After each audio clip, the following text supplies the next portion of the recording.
New World has been out for about 2 weeks now, and some of you are still on the fence, trying to decide if it will be worth the time and money investment for you. In this review, I will go over the good, the meh, and the bad, to help you decide if this game is right for you. So what does New World do right? Well, it's popular. This is good because it has lots of players to interact with, and if you ever get stuck, someone will have made a guide you can find to help you out. Being popular has its downsides, but more on that later. I have a source at Amazon that is in direct contact with the dev team for New World, and this person was told that they plan on adding a lot of content and want the game to be a long-lasting game. This is a good thing, as it shows the game is not just a hyped-up money grab like so many MMOs as of late. If you enjoy stories in MMOs, the main story in the game is not too bad. If you're used to Final Fantasy level of stories, then you might be disappointed, but they put some time and thought into the main story. New World tries to conquer the issues with low levels and high levels becoming separated in MMOs, leaving starting areas feeling empty when a new player starts after the game has been out for a little bit, by mixing in high level areas into low level zones. This is good and bad, but it's nice to see a company trying to solve the issue. New World has some fun elite areas for a group and a portal invasion system where corrupted come in through portals you need to shut down. This is similar to the Elder Scrolls Oblivion, but instead of going into the portals, the enemies come to your world. New World has a good loot system, where everyone in the group gets their own instance of loot. There is no need for the round-robin loot system, need for greed loot system, or even a free-for-all loot system. The normal loot system in MMOs can cause drama and make guild members mad at each other. The instance loot system is very nice, and unless it binds on pickup, you can trade the gear or sell it. Then there is the armor. If you equip a set of armor on a male, then take the same set and put it on a female, it's the same armor, or at least similar. This is really nice to see, and a more realistic approach to actual armor, rather than chainmail bikinis and such that you get in other games. Another cool thing about New World is the inventory UI. The game keeps everything nice and organized. It also has arrows you can click to move everything from one container to another. Then there is the style of the game.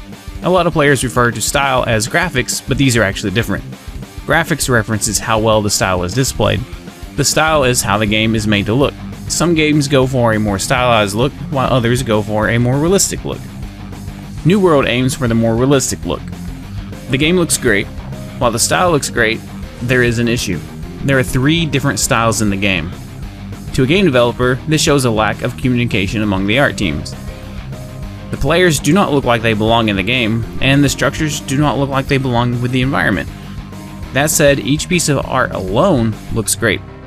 Having different styles in a game may make a player feel like something is off without the player being able to pinpoint where the feeling is coming from. For me, this kills any type of immersion. It gives the impression that the New World team is new to game development. Not that there's anything wrong with being new to game development, but don't advertise a game as if it's AAA if it's not. Some people are very excited about the combat system, as they have probably never played games with a similar system.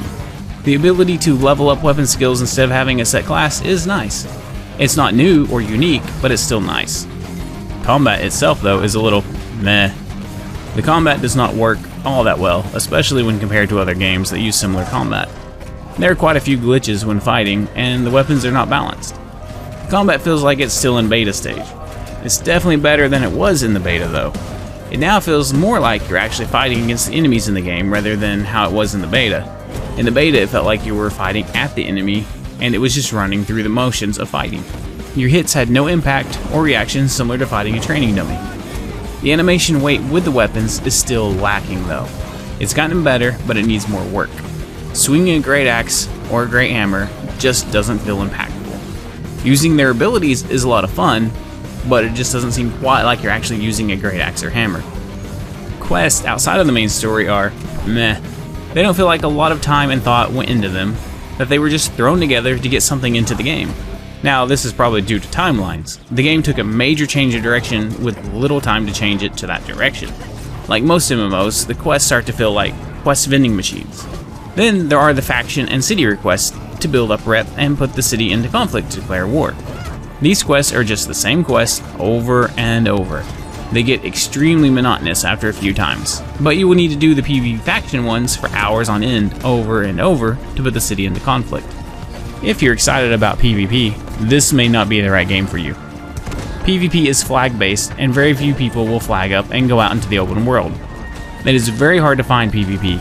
Most of the PvP takes place right around fast travel points and cities, since these are safe zones that can protect you from PvP. Players will move in and out of the zones trying to get kills and retreating to safety if they cannot win.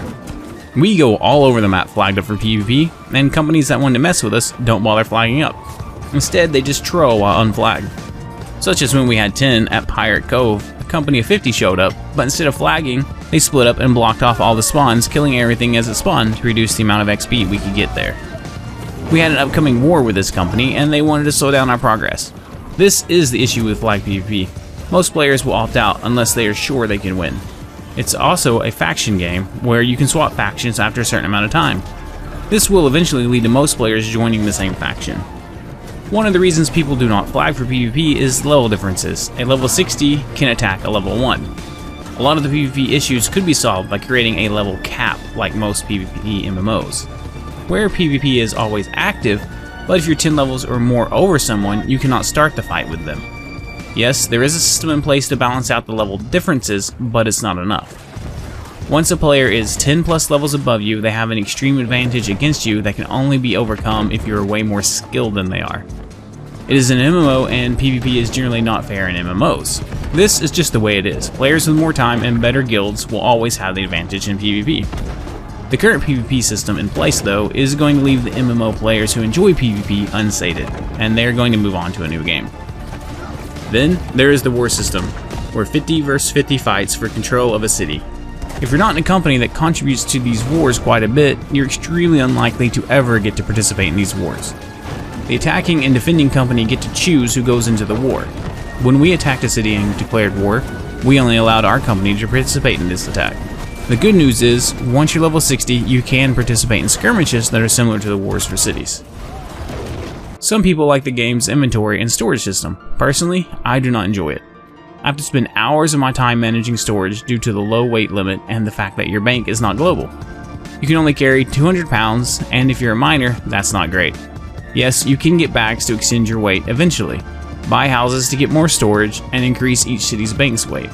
But that takes a while to do, and does not increase storage by that much. If you want a video on how the banking system in New World works, let me know in the comments below. The weight and banking system are part of the bad with this game, and I'll get into that soon, but for now, we're still in the meh. The crafting system is another meh. I'm sure you've heard people praising it and how they like it. A few things it does right. It pulls from your local bank, so you don't need the mass in your inventory to craft. It has a really good interface that is easy to use and understand, but that's pretty much it for the good. Crafting is boring. It's simply, I have the materials, I hit craft this many, and then walk away until it's done. Fans of World of Warcraft crafting will enjoy this. Personally, I would like more interaction, such as a minigame for each piece of gear made, to get the feeling that my character actually made the item. This system in place allows for extremely fast leveling and crafting. This is not good for the game's economy. This puts us into the bad. The crafting system allows a single player to max out all crafting professions. And yes, while this will take time, it really is not that much time, considering an MMO should be a 10-year game. With 84 hours into the game, I am halfway to max on all crafting professions. I have maxed one gathering, and am very close to maxing all the other gathering skills. Yet, I'm not even trying to max them. And why this is bad is the economy. Right now the economy is okay, but not great. The economy on my server has already been flooded with so many materials that really the only people buying materials anymore are the ones who just don't have time to go out and farm it. But eventually each player will max out whatever it is they are working on and then move on to the next thing until they are fully maxed out on every profession. When this happens, no one will need to buy anything anymore. Yes, there will be players that never want to craft or bother with multiple professions, but they will be the exceptions. With the server cap at 1500 or 2000, it's around that area. This will be a bad thing, and eventually the market will become so saturated that nothing will be valuable, essentially killing the economy. At the current rate of gathering and leveling, this issue will start becoming more apparent in just a few weeks to months. Hopefully the devs can solve this issue with future updates. If not, then the only way in the future to make gold will be doing the same quests over and over, and the repeatable quests don't provide that much gold. The game is popular. I know, I put this in the plus, but it's also bad. Since servers are limited to how many players can be on them, having a huge player base makes no difference. It just means more servers, but for an individual player, it will not increase the number of people you will see or play with. coming out the gate, this popularity puts the game in danger of being a fad game. That, when the new wears off, will be dropped by players fast, killing the game. If you're like me, you're looking for the next MMO that you can play for 5 to 10 years, not less than a year. Once players start getting bored of the game and start dropping off, these servers with such a small player cap will feel abandoned and empty, and then the devs will have to drop the servers and combine your server with another server, and therefore if you've captured territories, you may lose all those territories you've captured and have to try and recapture territories again. This is not a good thing. And anybody who played ArcAge or ArcAge Unchained will understand what happens when you lose your land because servers merged. I am predicting that at its current rate, players will burn out in 3 months, and the game will need to continuously draw new players in as the older players leave. Another big glaring issue is the Azoth. This is a gated system built into many different aspects of the game for the purpose of being purchasable in the store. Now the game doesn't have a monthly sub, so Azoth makes sense, but what does not make sense making this bad is the fact that they removed it from the store and said they will wait for 1 year before putting it back in because players complained about it. So now we have a system integrated into so much of the game that is no longer accessible the way it was designed to be. I hate time gates in games with no way to get around them. If a player chooses to get around time gates by giving a game company their money, then hey, that's great for the game company. Should MMOs use these kind of systems to make money? No, they should not. There are better ways to make bank without forcing players to decide time or money to advance. The Azoth cap should be removed, and there should be more ways to farm it. The wait system and separate bank systems is set up specifically to exploit Azoth. There is no other reason for the extreme limit on inventory size and not having a global bank. I've spent a good 40% of my time in the game just managing inventories. This is boring and drives me crazy. I need a spreadsheet just to know what's at which city. Amazon has changed their minds so many times during the development of New World that the game has no identity. Leaving Azoth in the game is an example of New World changing its mind on game design, but due to time constraints was left in the game. New World is just a mashup of all the ideas every time there was a change and no time to overhaul the systems in place that do not mesh well with the new style. This shows an extreme lack of commitment to an idea and leaves you feeling the devs are new and do not understand what they are trying to make. The game lacks any real depth and feels like they did no research on games. There are so many pitfalls that could have been avoided if they played MMOs or at least had researched other MMOs. Everything feels rushed and not polished. In its current state, it should be beta or early access, not a full-on release. With Amazon launching Lost Ark in a few months, they will be directly competing with New World. The question is, will Amazon maintain both or drop the less popular one? While New World is not bad, it's not great either. New World is a basic MMO, and I mean bare bones basic. There is very little balancing and very little content in the game. There is no forethought into how the systems in place would affect the economy. PvP is extremely lackluster. That said, at its core, it's a nice backbone to a game. If Amazon continues building on New World and fixing issues, it could someday become a great game. It is priced at $40, and you can get 100 or so hours of gameplay out of it, so that's not a bad price.